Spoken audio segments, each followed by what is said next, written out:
Hello' এস্পিৰেণ্টছ সকলোকে পুনৰ আমাৰ চেনেলৰ আৰু এটা নতুন ক্লাছলৈ স্বাগতম জনাইছোঁ।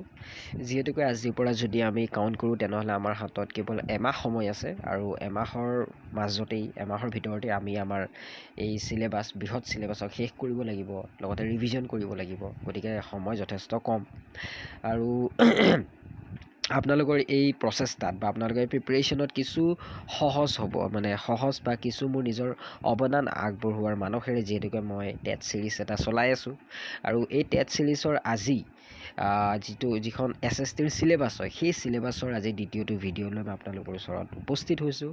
আশা কৰোঁ আজি এই ভিডিঅ'টোৰ পৰা আপোনালোকে যথেষ্টখিনি উপকৃত হ'ব আৰু যদি সঁচাকৈ উপকৃত হয় বা তেনেকুৱা অনুভৱ আপোনালোকৰ হয় তেনেহ'লে অনুগ্ৰহ কৰিছোঁ আপোনালোকে ভিডিঅ'টো লাইক কৰিব আৰু যদি সম্ভৱ শ্বেয়াৰ কৰিব আৰু চেনেলটো ছাবস্ক্ৰাইব কৰিব। গতিকে বেছি কথা নকওঁ, যিহেতুকে ভিডিঅ'টো দীঘল হ'বলগীয়া হৈ আছে কাৰণ কণ্টেণ্ট বহুতখিনি আছে। গতিকে ভিডিঅ'টো আৰম্ভ কৰোঁ আৰু প্ৰথমতে পুনৰ কৈ লওঁ, নাক বন্ধ হোৱা হেতুকে মই কিছু শব্দৰ উচ্চাৰণ হয়তো মোৰ অগাপিছা হ'ব পাৰে, তাৰ কাৰণে প্ৰথমে মই ক্ষমা প্ৰাৰ্থী আপোনালোকৰ ওচৰত। গতিকে এতিয়া ক্লাছটো আৰম্ভ কৰিছোঁ। প্ৰথমে মই আপোনালোকৰ ওচৰত এই চিলেবাছখনৰ যিটো অংশ সেই অংশটোক মই অলপ ডিছকাছ কৰিব বিচাৰিছোঁ, যিহেতুকে আমাৰ চিলেবাছৰ এই যিটো ইণ্ডাছ ভেলী চিভিলাইজেশ্যনৰ আছিলে, যিটো আপোনাৰ features of Indus valley civilisation, 1 minute, okay, এইখিনি আমি শেষ কৰিলোঁ। Features of Indus valley civilisation, town planning, religion belief, তাৰপাছত occupation, trade and commerce, art and culture, Harappans culture and contemporary world civilisation. গতিকে ইণ্ডাছ ভেলী চিভিলাইজেশ্যনৰ লগত জড়িত যিটো অংশ আছিলে আমাৰ চিলেবাছৰ সেইখিনি আমাৰ শেষ হৈছে। এতিয়া কথাটো হ'ল, আজি আমি বেদিক এজৰ বিষয়ে পঢ়িম। এতিয়া বেদিক এজৰ বিষয়ে আমি কি পঢ়িম? তেওঁলোকৰ ছেটেলমেণ্টৰ বিষয়ে পঢ়িম, আৰিয়ানসকলেনো ক'ত আহি পেলাই থিতাপি লৈছিলে সেই সম্পৰ্কে পঢ়িম। তাৰপাছত আমি তেওঁলোকৰ ৰিলিজিয়াছ প্ৰেক্টিচেছ বা তেওঁলোকৰ ধৰ্মীয় যিবোৰ পৰম্পৰা বা নীতি নিয়ম সেই সম্পৰ্কে পঢ়িম। তাৰপাছত আমি তেওঁলোকৰ লিভলিহুডৰ বিষয়ে পঢ়িম, তেওঁলোকৰ জীৱন ধাৰণৰ প্ৰণালীৰ বিষয়ে পঢ়িম, ঠিক আছে। তাৰপাছত তেওঁলোকৰ সামাজিক ব্যৱস্থা সম্পৰ্কে পঢ়িম। তাৰপাছত আমি কম্পজিশ্যন অফ বেদাছ বা বেদাসমূহৰ বিষয়ে পঢ়িম। 4খন যিহেতুকে বেদ আছে সেইটো আমি সকলোৱে জানো, গতিকে সেই 4খন বেদৰ বিষয়ে আমি আজি পঢ়িম, ঠিক আছে। গতিকে এতিয়া ক্লাছটো আৰম্ভ কৰোঁ। এতিয়া আমি প্ৰথমে ইয়াতে কথাটো হ'ল যে ইয়াত কি কৈছে চমু পৰিচয়ত, যে হৰপ্পান সভ্যতাৰ অৱনতিৰ পিছতেই 1500 খ্ৰীষ্টপূৰ্ব বৈদিক সভ্যতাৰ আৰম্ভণি ঘটে আৰু এই সভ্যতা 600 খ্ৰীষ্টপূৰ্বলৈকে চলি আছিল। গতিকে এই সময় মানে বুলি ক'লে এই যিটো 1500ৰ পৰা যিটো 600 খ্ৰীষ্টপূৰ্বৰ মাজৰ যিটো সময়, এই সময়টো হৈছে বৈদিক সভ্যতাৰ সময়। আকৌ এই সময়টোক আমি দুটা ভাগত ভাগ কৰোঁ। এটা হ'ল আৰ্লি, যাক পূৰ্ব বৈদিক সভ্যতা বুলি কয়, আৰ্লি বেদিক চিভিলাইজেশ্যন, আৰু এটা হ'ল লেটাৰ বেদিক চিভিলাইজেশ্যন, যাক পৰৱৰ্তী বৈদিক সভ্যতা বুলি কয়। এতিয়া আৰ্লি চিভিলাইজেশ্যনৰ সময়সীমা হৈছে আপোনাৰ 1500 খ্ৰীষ্টপূৰ্বৰ পৰা 1000 খ্ৰীষ্টপূৰ্ব, এইখিনি, যাক ইংৰাজীত BCE বুলি কয়, বিফৰ দ্য ক্ৰাইষ্ট। তাৰপাছত আহিলে তাৰ পৰৱৰ্তী যিটো আছিলে সেইটো 1000 খ্ৰীষ্টপূৰ্বৰ পৰা 600 খ্ৰীষ্টপূৰ্ব, তাক কয় আপোনাৰ লেটাৰ বেদিক পিৰিয়ড। গতিকে এই দুটা সময়সীমা ইজ ভেৰি ইম্পৰ্টেণ্ট, আপোনালোকে সেইটো মনত ৰাখিব। তাৰ পাছৰ কথাটো হ'ল যে 1 মিনিট, অ'কে, 1 মিনিট, চ' তাৰপাছত আহিছে বেদৰ অৰ্থ হৈছে জ্ঞান। এইটো ইম্পৰ্টেণ্ট হয়, বেদৰ অৰ্থ কি হয়? বেদৰ অৰ্থ হৈছে জ্ঞান। তাৰপাছত আহিলে আমি এতিয়া যিটো চিলেবাছলৈ গুচি যাওঁ। চিলেবাছত আছে প্ৰথম যিটো আমাৰ চিলেবাছৰ যিটো টপিক হ'ল সেইটো হ'ল ছেটেলমেণ্ট, তেওঁলোক ক'ত ছেটেল হৈছিলে আহি পেলাই। এতিয়া ইয়াতে কি কৈছে চাওক, বৈদিক সভ্যতাৰ সম্পৰ্কে ইণ্ডো আৰ্যসকলৰ মাজত সকলৰ লগত জড়িত। মানে বৈদিক সভ্যতাৰ সম্পৰ্ক কাৰ লগত আছে? ইণ্ডো আৰ্যসকলৰ লগত আছে, যাক ইংৰাজীত ইণ্ডো আৰিয়ানছ বুলি কয় বা আৰিয়ানছ বুলি কয়, ঠিক আছে। মানি চলা যায় যে উত্তৰ পশ্চিম দিশৰ পৰা ভাৰতত প্ৰৱেশ কৰি প্ৰথমতে পঞ্জাৱৰ সমভূমি অঞ্চলত আৰু পৰৱৰ্তী সময়ত ইণ্ডো গংগাৰ সমভূমি অঞ্চলত বাস কৰিবলৈ লৈছিল। মানে ইয়াতে মই কি কৈছোঁ যে যেতিয়া এওঁলোক আহিছিলে ন, আমি যেনিবা এইখন আমাৰ ভাৰত, ঠিক আছে। এতিয়া ভাৰতৰ যিটো এই অংশটো হ'ল, এই অংশটো তেওঁলোকে আছিলে। এই অংশটো বুলি ক'লে যিটো ইণ্ডাছ ভেলী চিভিলাইজেশ্যনটো যিটো অংশত আছিল, সিন্ধু নদীখনক কেন্দ্ৰ কৰি পেলাই তেওঁলোকৰো প্ৰথম অৱস্থাত তেওঁলোক তাতে থিতাপি লৈছিল। কিন্তু তেওঁলোকৰ এটা উল্লেখনীয় বৈশিষ্ট্য আছিলে এই চিভিলাইজেশ্যনটোৰ মানে বৈদিক সভ্যতাৰ যে তেওঁলোক যিকোনো এটা জেগাত বিশেষকৈ পূৰ্বৱৰ্তী যিটো বৈদিক সভ্যতাৰ যিটো সময় আছিল মানে আৰ্লি বেদিক চিভিলাইজেশ্যন সময়ত তেওঁলোকে কোনো এটা নিৰ্দিষ্ট ঠাইত ৰখি থকা নাছিলে। কিয় ৰখি থকা নাছিলে? কাৰণ তেওঁলোক পেষ্টৰিলিষ্ট আছিলে, তেওঁলোক পশুপালক আছিল।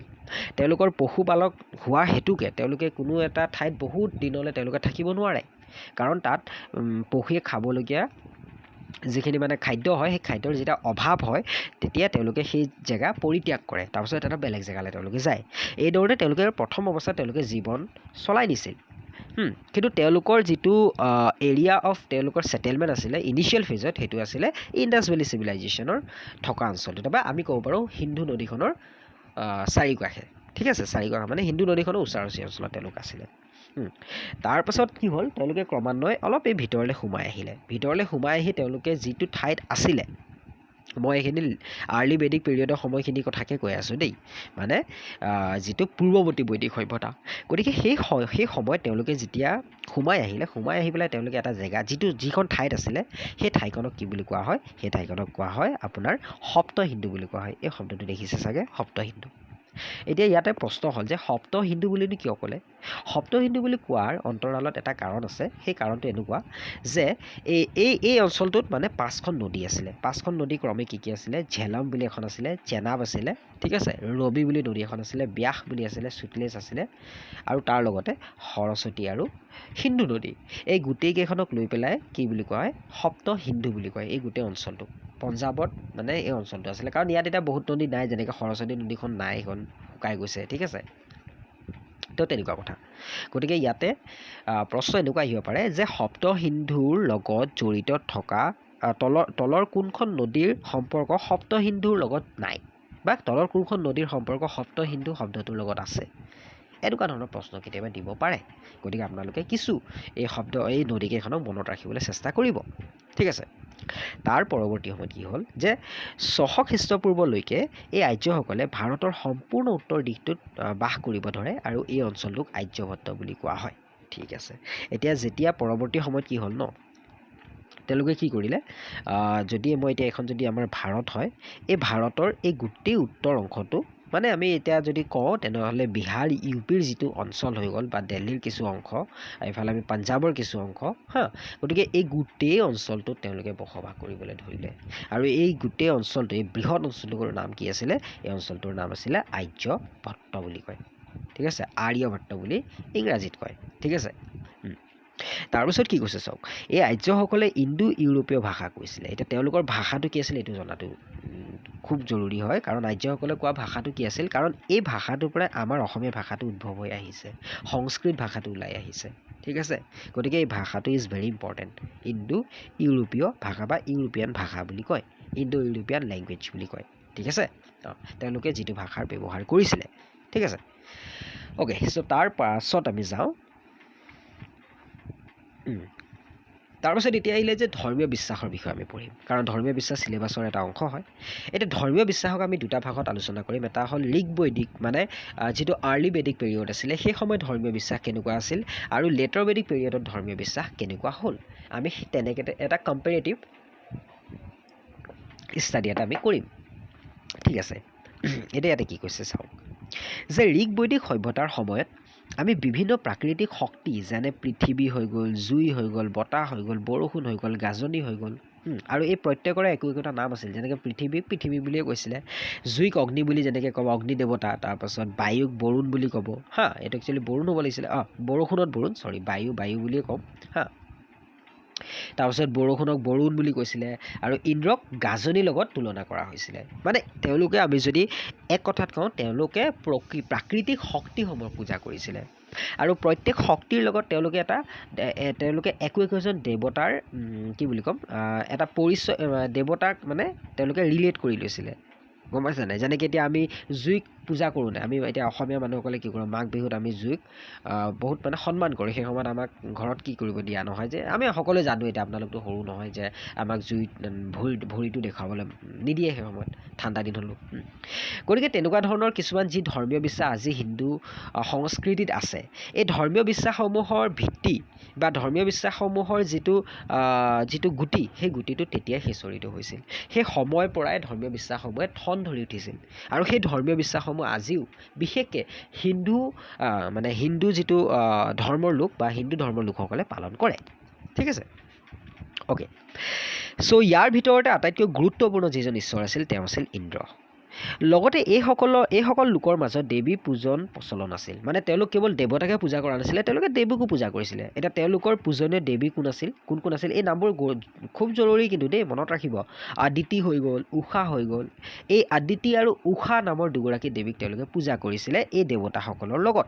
গতিকে এই দুটা প্ৰশ্ন হ'ব পাৰে আপোনালোকে তেনেকৈ প্ৰশ্ন ফৰ্মেটত লিখি ল'ব কথাখিনি আৰু মই ইয়াতে আৰু এটা কথা কওঁ যে কিছুমান ভিডিঅ'ছ আছে ইউটিউবত কেৱল প্ৰশ্ন উত্তৰ আলোচনা কৰি থৈ দিছে মই লিখি দি দিম তেনেকুৱা প্ৰশ্ন উত্তৰ হয় আপোনালোকক চাই ভাল লাগিব যে কিবা এটা শিকি আছোঁ বা কিবা এটা জানি আছোঁ নট শিকি আছোঁ ইট ইজ জানি আছোঁ বা ইনফৰ্মেশ্যন গোটাই আছোঁ কিন্তু ইনফৰ্মেশ্যন অভাৰলোড হ'লে আপোনালোকে একো মনত ৰাখিব নোৱাৰে গতিকে আপোনালোকে কনচেপ্টটোক বুজিবলৈ চেষ্টা কৰিব আৰু নিজেই প্ৰশ্ন উত্তৰসমূহ বনাবলৈ চেষ্টা কৰে যেনেকৈ এতিয়া ইয়াতে প্ৰশ্ন উত্তৰ বনি যাব যে ইয়াৰ ভিতৰত কোনজন দেৱতাক তেওঁলোকে পূজা কৰা নাছিল আপোনালোকে কি কৰিব গোটেইকেইজন দেৱতাৰ নাম লিখিব কোনোবা এজন বেলেগ দেৱতাৰ নাম লিখি দিব তেনেকৈ আপোনালোকে এটা টেষ্ট চিৰিজ নিজৰ বনাই ল'ব পাৰে যিটো পৰীক্ষা আগে আপোনালোকে তেনেহ'লে টেষ্ট চিৰিজটো ৰিভাইজ কৰি ল'ব ঠিক আছে অ'কে তাৰপাছত কথাটো হ'ল যে ইয়াত উল্লেখযোগ্য যে এই যিটো ঋগবেদিক সভ্যতাৰ সময় আছিলে বা ঋগবেদিক সময় যিটো আছিলে যিটোক আমি আৰ্লি বেদিক পিৰিয়ড বুলি ক'ম সেই সময়ত মূৰ্তি পূজাৰ প্ৰচলন নাছিলে এইটো এটা খুব জৰুৰী এটা পইণ্ট হয় এইটো ঠিক আছে আইডল ৱৰ্শ্বিপৰ কথাটো তাৰপিছত তেওঁলোকে কি কৰিছিলে ঘি মানে হ'ল ঘিউ গাখীৰ আৰু গ্ৰেইন মানে বিভিন্ন ধৰণৰ শস্যক তেওঁলোকে কি কৰিছিলে প্ৰদান কৰিছিলে যেতিয়া তেওঁলোকে পূজা পাঠ কৰিছিলে মানে তেওঁলোকে আহুতি দিছিলে এইবোৰৰ প্ৰসাদ হিচাপে তেওঁলোকে গ্ৰহণ কৰিছিলে বা আমি আহুতিও ক'ব পাৰোঁ প্ৰসাদ হিচাপে গ্ৰহণ কৰিছিলে বুলি ক'ব পাৰোঁ মানে এই বস্তুবোৰৰ পূজা পাতত তেওঁলোকে খুব ব্যৱহাৰ কৰিছিলে আৰু এইটো এতিয়াও আমি কৰোঁ এতিয়াও আমি যেতিয়া হৱন জ্বলাই যেতিয়া আমাৰ বাদ্য সেইটো কথা যেনে আমি গাখীৰৰ এতিয়া ব্যৱহাৰ কৰোঁ পূজা পাতৰ সময়ত আমি শস্যৰ ব্যৱহাৰ কৰোঁ আমি সকলোৱে কৰোঁ ঠিক আছে অ'কে চ' তাৰপাছত আহিলে পৰৱৰ্তী বৈদিক সভ্যতাৰ ধৰ্মীয় বিশ্বাস কেনেকুৱা আছিল এইটো আছিল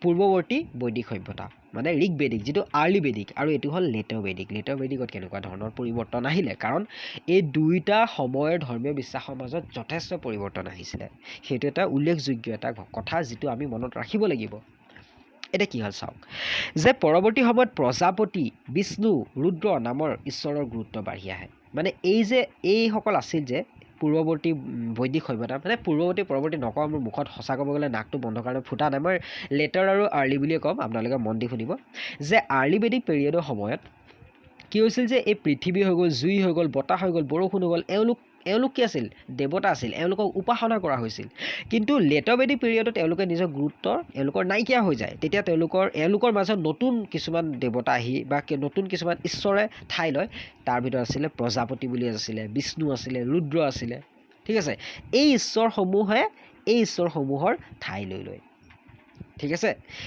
তাৰপিছত কথাটো এনেকুৱা হ'ল যে এই সময়ত ৰাজস্য অশ্বমেধ নামৰ বিস্তাৰিত নীতি নিয়ম পালন কৰা হৈছিলে মানে এই কিছুমান কি হৈছিলে এই সময়ত বৃহৎ যজ্ঞ কৰিব ধৰিলে আৰু এই প্ৰত্যেকটো যজ্ঞৰ অন্তৰালত বিভিন্ন মানে বেলেগ উদ্দেশ্য নিহিত আছিলে আৰু এই যজ্ঞবোৰকে ৰাজসূয় বুলি কয় ৰাজস্বীয় বুলি কয় ইংৰাজীত অশ্বমেধ যজ্ঞ বুলি কয় এই যজ্ঞবোৰ তেওঁলোকে পালন কৰিছিলে এই অশ্বমেধ যজ্ঞটো বেছি জৰুৰী হৈ পৰে কাৰণ এই অশ্বমেধ যজ্ঞৰ জৰিয়তে সেই সময়ত যিজন শাসক সেই শাসকে কি কৰিছিলে তেওঁৰ যিটো মানে কৰ্তৃত্ব সেই কৰ্তৃত্বক প্ৰতিষ্ঠা কৰিছিলে অশ্বমেধ যজ্ঞৰ জৰিয়তে গতিকে অশ্বমেধ যজ্ঞৰ গুৰুত্ব আছে ঠিক আছে কেতিয়া পালন কৰা হৈছিলে এইটো লেটাৰ বেদিক পিৰিয়ডত পালন কৰা হৈছিলে আৰ্লি বেদিক পিৰিয়ডত পালন কৰা হোৱা নাছিলে তাৰপাছত আহিলে যে পূৰ্বৰ দৰে এই সময়ত কোনো মূৰ্তি পূজাৰ প্ৰচলন নাছিল মানে লেটাৰ আৰু আৰ্লি দুইটা সময়তে কোনো ধৰণৰ আইডল ৱৰ্শ্বিপ আমি দেখি নাপাওঁ মূৰ্তি পূজা হোৱা নাছিলে। বলিকেন্দ্ৰিক প্ৰথাৰ বিস্তাৰ সমাজত ব্ৰাহ্মণ আৰু পূজাৰীৰ আধিপত্যতা বঢ়াই তুলিলে। পূজাৰীৰ কাৰ্য এক গুৰুত্বপূৰ্ণ তথা বংশানুক্ৰমিক জীৱিকাত পৰিৱৰ্তিত হ'ল। মানে কথাটো এনেকুৱা যে লেটাৰ বেদিক পিৰিয়ডত বলিকেন্দ্ৰিক প্ৰথাৰ বহুত বেছি বিকাশ ঘটিছিলে আৰু এই বলিকেন্দ্ৰিক প্ৰথা চলোৱাৰ কাৰণে বিভিন্ন ধৰণৰ মন্ত্ৰৰ উচ্চাৰণ কৰা হৈছিলে বা বিভিন্ন ধৰণৰ কিছুমান নিৰ্দিষ্ট নীতি নিয়ম বা এক্সটেনচিভ ৰিচুৱেলছ কিছুমানৰ পালন কৰা হৈছিলে আৰু সেই ৰিচুৱেলছ বা সেই নীতি নিয়মবোৰ পালন কৰিবলৈ ব্ৰাহ্মণ বা পূজাৰীৰ যথেষ্ট প্ৰয়োজন আহি পৰিছিলে আৰু এইদৰে কি হৈছিলে সমাজত ব্ৰাহ্মণ বা পূজাৰীৰ যিটো স্থান সেই স্থানটো খুব ওপৰলৈ গুচি গৈছিলে। তেওঁলোকৰ গুৰুত্ব যথেষ্ট বাঢ়ি গৈছিল। লগতে পূজাৰী বা পূজা কৰা কামটো এক জীৱিকাত পৰিৱৰ্তিত হৈছিলে আৰু কেনেকুৱা ধৰণৰ জীৱিকা আছিলে বংশানুক্ৰমিক জীৱিকা আছিলে। ঠিক আছে। আনহাতে এনে ব্ৰাহ্মণকেন্দ্ৰিক ব্যৱস্থা বাঢ়ি অহা বলি প্ৰথাৰ বিৰুদ্ধে আৰু কথাটো এইটোৱে কৈছে যে ইয়াত আপোনালোকে পঢ়ি ল'ব স্লাইডটো, কিন্তু ইয়াতে এইটো কৈছে যে যেতিয়া এই বলিকেন্দ্ৰিক প্ৰথা যেতিয়া বহুত বেছি হৈ গৈছিলে তেতিয়া সমাজত কি হৈছিলে যিবোৰ পশুধনৰ অভাৱ ঘটিবলৈ ধৰে পৰৱৰ্তী সময়ত, মানে 600 খ্ৰীষ্টাব্দৰ পিছৰ সময়খিনি কথা কৈছোঁ। তেতিয়া কি হয় এই পশুধনৰ যেতিয়া অভাৱ হ'বলৈ ধৰে সেই সময়তে আকৌ ইফালে কৃষিৰ বিকাশ হয়। কিন্তু এতিয়া কৃষি বিকাশ হ'লেও কৃষি কৰিবলৈ কি লাগিব পশুধনৰ প্ৰয়োজন হয় ন, গৰুৰ প্ৰয়োজন হয়। গতিকে গৰু মানে বলদ গৰুৰ কথাটো কৈছোঁ। গতিকে এই এনেকুৱা ধৰণৰ এক পৰিস্থিতিত কি হৈছিলে এক সমাজত প্ৰতিক্ৰিয়াৰ সৃষ্টি হৈছিলে। এক মানে ব্ৰাহ্মণ বিৰোধী মানে যিসকলে পূজা কৰিছিলে দেই পূজাৰীসকলৰ বিৰুদ্ধে বা তেওঁলোকৰ আধিপত্যতাৰ বিৰুদ্ধে এক প্ৰতিক্ৰিয়াৰ সৃষ্টি হৈছিলে আৰু সেই প্ৰতিক্ৰিয়াৰ ফলশ্ৰুতি হিচাপে সমাজত সেই সময়ত 600 খ্ৰীষ্টপূৰ্বৰ পিছৰ সময়ছোৱাত সমাজত বিভিন্ন ধৰণৰ নতুন নতুন চিন্তাধাৰাই ঠাই লয় আৰু এই চিন্তাধাৰাবোৰৰ মানে চিন্তাধাৰাবোৰেই কি হয় এটা সময়ত গৈ পেলাই ধৰ্মৰ ৰূপ লয় আৰু ইয়াৰ পৰাই আমি কেনেকুৱা ধৰণৰ ধৰ্ম পাইছিলোঁ বুদ্ধ ধৰ্ম হৈ গ'ল, জৈন হৈ গ'ল, এনেকুৱা ধৰণৰ ধৰ্মৰ আবিৰ্ভাৱ ইয়াৰ পৰাই ঘটে। কিন্তু আৰু লগত আৰু এটা কথা যে কেৱল বুদ্ধ বা জৈন ধৰ্মই নাছিলে, বহুত ছেক্ট আছিলে তেনেকুৱা, কিন্তু সকলো ছেক্টৰ পপুলাৰিটি তেনেকুৱা নহ'ল। ছেক্ট মানে বিভিন্ন ধৰণৰ কমিউনিটি গঢ় লৈ উঠিছিলে। তেওঁলোকে সমাজৰ বিভিন্ন নীতি নিয়মক প্ৰশ্ন কৰিছিলে আৰু এই প্ৰশ্ন সম্পৰ্কে আমি ক'ত পাওঁ এই প্ৰশ্ন সম্পৰ্কে কি আছিলে এইখন মই নামটো পাহৰিছোঁ উপনিষদত পাওঁ। উপনিষদত এনেকুৱা ধৰণৰ বিভিন্ন ডেলিবেৰেশ্যন বা ডিছকাশ্যনৰ বিষয়ে আমি পাওঁ। গতিকে সেইখিনি আমাৰ এতিয়া চিলেবাছৰ বস্তু নহয়, গতিকে মই তালৈ বেছি ডিপলি নাযাওঁ, কিন্তু জাষ্ট আপোনালোকক এটা কনচেপ্ট মই এটা ইনচাইট দিলোঁ। ঠিক আছে। তাৰপাছত চাওক যে ভাৰতীয় সংস্কৃতিত উপনিষদৰ বিকাশৰ এনে প্ৰতিক্ৰিয়াৰ ফলাফল বুলিব পাৰি। সেইটো কথাই কৈছোঁ যে এই গোটেইবোৰ প্ৰতিক্ৰিয়াৰ মানে কি বুলি ক'ম যিটো এক্সপ্ৰেশ্যনটো ক'ত হৈছিল উপনিষদত হৈছিল। গতিকে পৰৱৰ্তী সময়ত মানে উপনিষদৰো তেতিয়া কি হয় মানে উপনিষদ একচুৱেলি বৈদিক সাহিত্যৰ এটা অংশ হয়। ঠিক আছে। আমি পিছত অলপ দেৰিকৈ পঢ়িম এইখিনি কথা। এতিয়া আহিলে বৈদিক সমাজ কেনেকুৱা আছিল। যে বৈদিক সমাজ চিম্পল কওঁ ইয়াত কথাটো হ'ল যে পুৰুষকেন্দ্ৰিক আছিল ঋকবৈদিক যিখন সমাজ আছিল। ঠিক আছে। কিন্তু তাৰ লগতে কি আছিল যে সমাজত মহিলাৰ যথেষ্ট মানে সন্মানজনক এটা মানে অৱস্থিতি আছিল আৰু এটা উল্লেখযোগ্য কথা যে ঋকবেদিক সময়ত বা আৰ্লি বেদিক পিৰিয়ডত কোনো ধৰণৰ সমাজত বাল্য বিবাহৰ প্ৰচলন আছিল। ঠিক আছে। আৰু সমাজত সাধাৰণতে একক বিবাহৰ মানে প্ৰচলন আছিলে, যিটো পলিগেমিৰ প্ৰচলন নাছিলে। কিন্তু যি কিছুমান ৰাজকীয় বা সম্ভ্ৰান্ত পৰিয়াল আছিল তেওঁলোকৰ মাজত কিন্তু বহু বিবাহৰ তেওঁলোকৰ প্ৰথা প্ৰচলিত আছিল। উল্লেখযোগ্য যে এই সময়ত আধ্যাত্মিক আৰু বৌদ্ধিক বিকাশৰ ক্ষেত্ৰত পুৰুষ আৰু মহিলাৰ সমান অধিকাৰ আছিল। মানে সমাজ কি আছিল সমতাবাদী আছিল। কিন্তু লেটাৰ বেদিক পিৰিয়ডত এই সমতা কিছু পৰিমাণে কমি আহে, পুৰুষৰ আধিপত্যতা বাঢ়ি আহে, পুৰুষ ভাৰ্চেছ যিটো থাকে সেইটো বাঢ়ি আহে। তাৰপিছত সমাজত কোনো ধৰণৰ আৰু ইয়াতে এটা কথা গুৰুত্বপূৰ্ণ যে সেই সময়ত সমাজত মানে মহিলাসকলৰ যিটো মানে মানসিক বিকাশৰ মহিলাসকলে সম্পূৰ্ণ সুযোগ লাভ কৰিছিলে আৰু তেনে মানসিকভাৱে বা তেনেকুৱা বুদ্ধিজীৱী মহিলাৰ আমি নাম পাওঁ। তেওঁলোক আছিল অপালা, ঘোষা, লোপামুদ্ৰা। এই তিনিগৰাকী কি আছিল আৰ্লি বেদিক পিৰিয়ডৰ বুদ্ধিজীৱী মহিলা আছিল। ঠিক আছে। এই নামকেইটা মনত ৰাখিব। তাৰপাছত ইয়াত কি কৈছে সেই সমাজত সেই সময়ত কোনো ধৰণৰ সতী প্ৰথাৰ প্ৰচলন নাছিল। সতী প্ৰথা সম্পৰ্কে আপোনালোকে হয়তো জানে যে হাজবেণ্ড যেতিয়া মৰি যায় তেতিয়া মহিলাগৰাকীক কি কৰা হৈছিল, মহিলাগৰাকীয়ে নিজক ছেল্ফ ক্ৰিমিশ্যন কৰিব লগা হয়, মানে নিজক জ্বলাই দিব লগা হয়। সেইটোকে সতী প্ৰথা বুলি কয়। তেনেকুৱা ধৰণৰ মানে প্ৰথাৰ প্ৰচলন তেতিয়া নাছিলে। ঠিক আছে। সমাজখন সমতাবাদী আছিলে। সকলো পুৰুষে কি কৰিছিলে ঋক বেদখন শিকা বা শুনাৰ সুযোগ লাভ কৰিছিলে। কিন্তু এই পৰিস্থিতিৰ পৰিৱৰ্তন হৈ যায় কিছু লেটাৰ বেদিক পিৰিয়ডত কি হয় এই পৰিস্থিতিত পৰিৱৰ্তন আহে। কেনেকুৱা ধৰণৰ পৰিৱৰ্তন আহে যে লেটাৰ বেদিক পিৰিয়ডত কি হ'ল সমাজত যিটো বৰ্ণ প্ৰথা সেইটো আৰু অলপ ৰিজিড হ'বলৈ ধৰে, কঠোৰ হ'ব ধৰে। ঠিক আছে, বৰ্ণ প্ৰথা মানে হ'ল যে কিছুমান নিৰ্দিষ্ট শ্ৰেণী মানুহক নিৰ্দিষ্ট কিছুমান কাম কৰাৰ ভিত্তিত সমাজত বিভাজন আনে। ঠিক আছে, আহি যায়। আৰু বিভাজন পূৰ্বতে আছিলে, কিন্তু পূৰ্বতে বিভাজন কৰ্মকেন্দ্ৰিক আছিলে। কিন্তু ইয়াৰ পাছত এই কৰ্মকেন্দ্ৰিক যিটো বৰ্ণ প্ৰথা আছিলে, ই কি হ'ল এক সামাজিক মানে কি বুলি ক'ম, এক সামাজিক ডিছক্ৰিমিনেশ্যনলৈ, এক সামাজিক মই শব্দটো বৈষমতালৈ পৰিৱৰ্তিত হৈ যায়। মানে প্ৰথম অৱস্থাত বৰ্ণ যিটো প্ৰথা আছিলে, সেই প্ৰথাটো কি আছিল, কামৰ লগত জড়িত আছিল, কৰ্মকেন্দ্ৰিক আছিল। কিন্তু তাৰ পাছত এইটো কি হ'ল, আপোনাৰ জন্মকেন্দ্ৰিক হৈ পৰে, যে আপুনি যদি শূদ্ৰ ঘৰত জন্ম হৈছে তো আপুনি সদায় শূদ্ৰ হৈ থাকিব। কিন্তু পৰৱৰ্তী সময়ত আপুনি ক'ত জন্ম হৈছে ইমান মেটাৰ কৰা নাছিল, আপুনি কি কৰে তাৰ একৰ্ডিং আপোনাৰ বৰ্ণটো নিৰ্ধাৰণ কৰা হৈছিলে। কিন্তু লেটাৰ বেদিক পিৰিয়ডত সেইটো অৱস্থাৰ পৰিৱৰ্তন ঘটে। ঠিক আছে, অলপ কথাখিনি গধুৰ হ'ব পাৰে, কিন্তু আপোনালোকে মন দি শুনিব। গতিকে সেইটো কথাই কৈছে যে প্ৰচলিত বৰ্ণ প্ৰথা আৰু অধিক শক্তিশালী হৈ পৰে, আৰু সমাজত ব্ৰাহ্মণ, ক্ষত্ৰিয়, বৈশ্য আৰু শূদ্ৰ 4টা বৰ্গত সমাজ বিভাজিত হৈ পৰে। চিম্পল কথা, এইখিনি মনত ৰাখিব, এই 4টা বৰ্ণৰ কথা। উচ্চ জাতি হোৱা হেতুকে ব্ৰাহ্মণ আৰু ক্ষত্ৰিয়সকলে সমাজৰ প্ৰায় সকলোখিনি বিশেষ অধিকাৰ উপভোগ কৰে। ডেফিনেটলি সেইটো আপোনালোকে সকলোৱে গম পাইছে। ঘৰুৱা দিশত চাব গ'লে পিতৃৰ মানে পুৰুষতান্ত্ৰিক এক সমাজ ব্যৱস্থাৰ প্ৰৱৰ্তন হয়। চিম্পল, সিমান কথাই। বাল্য বিবাহৰ প্ৰচলন হ'ব ধৰিলে লেটাৰ বেদিক পিৰিয়ডত, আৰু সমাজৰ নিম্নবৰ্গৰ যিসকল মহিলা আছিল তেওঁলোকৰ অৱস্থা খুব বেয়া হ'ব ধৰে। তাৰপাছত আমি এতিয়া চিলেবাছখনৰ শেষ পৰ্যায়ত আহিছোঁ, যে কম্পজিশ্যন অফ বেদাছৰ ওপৰত আহিছোঁ, যে বেদকেইখনৰ বিষয়ে পঢ়িব আহিছোঁ। এতিয়া ইয়াতে আটাইতকৈ গুৰুত্বপূৰ্ণ এটা কথা হ'ল, সেই কথাটো এনেকুৱা যে সাধাৰণতে বৈদিক সাহিত্যক আমি দুটা ভাগত ভাগ কৰোঁ, যে বৈদিক সাহিত্যক দুটা ভাগত ভাগ কৰা হয়। ব্ৰড ডিভিজন আছে দুটা, এটা হ'ল শ্ৰুতি সাহিত্য বুলি কয়, শ্ৰুতি লিটাৰেচাৰ বুলি কয়, আৰু এটা হৈছে আপোনাৰ স্মৃতি সাহিত্য, স্মৃতি লিটাৰেচাৰ। এতিয়া শ্ৰুতি সাহিত্যৰ অন্তৰ্গত কি হয়, যে বেদ যে আছে, সেই বেদ গোটেইকেইখন 4খন বেদ কোন সাহিত্যৰ অন্তৰ্গত হয়, শ্ৰুতি সাহিত্যৰ অন্তৰ্গত হয়। মানে হ'ল বেদৰ যিটো বৈদিক সাহিত্য তাক দুটা ভাগত ভাগ কৰা হয়, আৰু তাৰে যিকেইখন বেদ ঋগ্বেদ, যজুৰ্বেদ, অথৰ্ব, সামবেদ, এই গোটেইকেইখন ক'ত আহে, শ্ৰুতি সাহিত্যৰ অন্তৰ্গত হয়। তাৰপাছত তাৰ লগতে ব্ৰাহ্মণ বা ব্ৰাহ্মণ্য বুলি কয়। ইয়াৰ অসমীয়া একুৰেট শব্দটো মই নাজানো, তথাপি মই ব্ৰাহ্মণ বুলি লিখিছোঁ, ব্ৰাহ্মণ্য হ'ব লাগিছিল, ব্ৰাহ্মণ্যক হ'ব লাগিছিলে হা। তাৰপাছত আহিলে আৰণ্যক। এইবোৰ কিছুমান বেদিক টেক্সট হয়, কিছুমান বেদিক মানে লিখনি হয়, আৰু এইবোৰ ক'ত আহে, শ্ৰুতি সাহিত্যৰ অন্তৰ্গত হয়, আৰু লগতে উপনিষদ। গতিকে এই সকলোবিলাক কাৰ অন্তৰ্গত আছিলে, শ্ৰুতি সাহিত্যৰ অন্তৰ্গত আছিলে হা। তাৰপাছত আহিলে স্মৃতি সাহিত্য। স্মৃতি সাহিত্যৰ অন্তৰ্গত কি আছিলে, পুৰাণ আৰু উপবেদ, এইবোৰ কি আছিলে, স্মৃতি সাহিত্য। এই স্মৃতি সাহিত্য মানে এনেকুৱা, কথাটো চিম্পল চাওক, বুজি লওক কথাটো কেনেকুৱা হয়, যে এই স্মৃতি সাহিত্য এই শ্ৰুতি সাহিত্যৰ এটা প্ৰতিৰূপ আছিলে, এটা মানে কি বুলি ক'ম, এটা চামাৰী আছিলে, এটা সংক্ষিপ্ত এটা আধাৰ আছিলে। মানে শ্ৰুতি সাহিত্যক ভিত্তি কৰিয়ে এই পুৰাণ আৰু উপবেদ লিখা হৈছিলে। উপবেদ মানে কি, বেদৰ পৰাই উপবেদ লিখা হৈছিলে। কিন্তু এইবোৰক কি হ'ল, এইবোৰৰ যিহেতু কম্পাইলেশ্যন এইবোৰৰ পিছত হৈছিলে, সেইটো কাৰণে ইয়াক কি বুলি কয়, এটা বেলেগ ভাগত ভাগ কৰি ইয়াক শ্ৰুতি সাহিত্য নাম দিয়া হ'ল।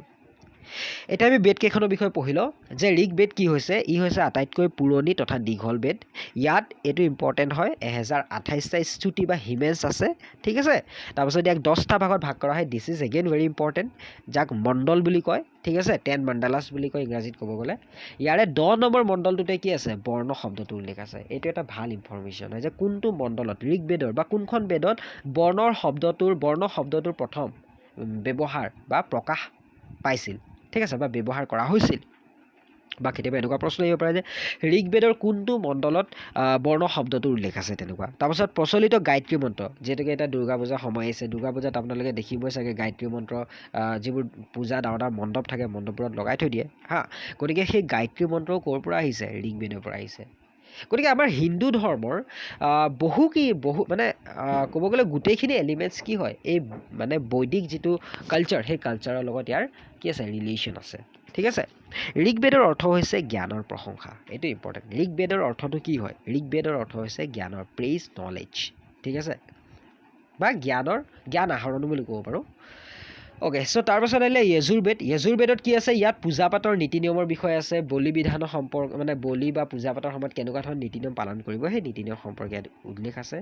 আৰু এই বেদত এক কথাত উপাসনা সম্পৰ্কীয় জ্ঞানৰ সৈতে জড়িত, সেইটোৱে মানে পূজা পাতৰ লগত জড়িত এই বেদ, আৰু তাতকৈ বেছি ইয়াত ইনফৰমেশ্যন একো নাই। সামবেদৰ ওপৰত কথা কি আছে যে সামবেদক আমাৰ ভাৰতীয় সংগীত কলাৰ এক মানে আমাৰ গোটেই যিটো ইণ্ডিয়ান মিউজিক ইণ্ডাষ্ট্ৰি মানে ভাৰতীয় যিটো সংগীত কলা বা সংগীত কলাই বুলি ক'ম, গতিকে তাৰ যিটো বেচিছ বা তাৰ যিটো ভিত্তি, সেই ভিত্তিটো কোনে বনাইছিলে? সামবেদে বনাইছিলে বুলি যিসকল ইতিহাসবিদ তেওঁলোকে এই কথাটোক কনচিডাৰ কৰে, ঠিক আছে। আৰু ইয়াক প্ৰাৰ্থনা সংগীতৰ কিতাপ বুলিও কোৱা হয়। বলি বিধান সময়ত কেনেকুৱা ধৰণৰ মন্ত্ৰৰ উচ্চাৰণ কৰা হ'ব সেই সম্পৰ্কে এই বেদত লিখা আছে। তাৰপাছত শেষত আহিলে অথৰ্ববেদ। অথৰ্ববেদক আটাইতকৈ চুটি বেদ হিচাপে গণ্য কৰা হয়, আৰু ইয়াক বেদ অফ মেজিকেল, ইয়াৰ মই অসমীয়া শব্দটো অৰ্থটো মই উলিয়াব নোৱাৰিলোঁ, মানে কৰিছিলোঁ কিবা এটা বেলেগহে আহিছিলে, মানে মই নিজৰ ফালৰ পৰা যিহেতু ট্ৰান্সলেট কৰোঁ, গতিকে তাত মই ক্ষমা কৰিব মই নাপালোঁ। গতিকে আপোনালোকে এইটো শব্দটো ইংৰাজীতে মনত থ'ব, মেজিকেল ফৰ্মুলা, মানে যিকোনো ধৰণৰ magical formula, Vedha of magical formula বুলি কয়। এই শব্দটো, এই লাইনটো অনা কথা আৰু এটা আছে। এই প্ৰশ্নটো কোনোবা এটা পৰীক্ষাত আহিছে, মোৰ মনত এতিয়া পৰা নাই, আহিছিলে যে which Veda is considered as the Veda of magical formula, এনেকৈ আহিছিলে কুৱেশ্যন, সেইটো কাৰণে মই এই পইণ্টটো আপোনাক সোমোৱাই দিলোঁ, ঠিক আছে। গতিকে এতিয়া আমাৰ ক্লাছটো শেষ হৈছে। আশা কৰোঁ ক্লাছটো চাই আপোনালোক উপকৃত হ'ব, আৰু যদি সঁচাকৈ উপকৃত হয় তেনেহ'লে একো নালাগে, আপোনালোকে ভিডিঅ'টো লাইক কৰিব আৰু চেনেলটো ছাবস্ক্ৰাইব কৰাৰ লগতে যদি সম্ভৱ আপোনালোকে ফ্ৰেণ্ড চাৰ্কেলত শ্বেয়াৰ কৰিব, আৰু ধন্যবাদ থাকিল। আৰু ভাল লাগিছে আপোনালোকে যিসকলে, বহুতেতো মোৰ ভিডিঅ' নাই চোৱা, কিন্তু যিসকলে চাইছে ভালদৰে চাইছে, মই ৱাটচ টাইম চাই মই গম পাইছোঁ, গতিকে তাৰ কাৰণে খুব ধন্যবাদ মোৰ অন্তৰৰ পৰা। কষ্ট যথেষ্ট হয় এইখিনি ইমানখিনি ট্ৰান্সলেট কৰি পেলাই লিখোঁতে মেলোঁতে টাইপ কৰোঁতে। ভাল লাগিছে আপোনালোকে মোৰ কষ্টক কিছু সঁহাৰি জনাইছে কষ্টৰ প্ৰতি, গতিকে পুনৰ ধন্যবাদ কৈছোঁ, আৰু মোৰ এই ভিডিঅ'টি এটা সামৰণি মাৰিছোঁ।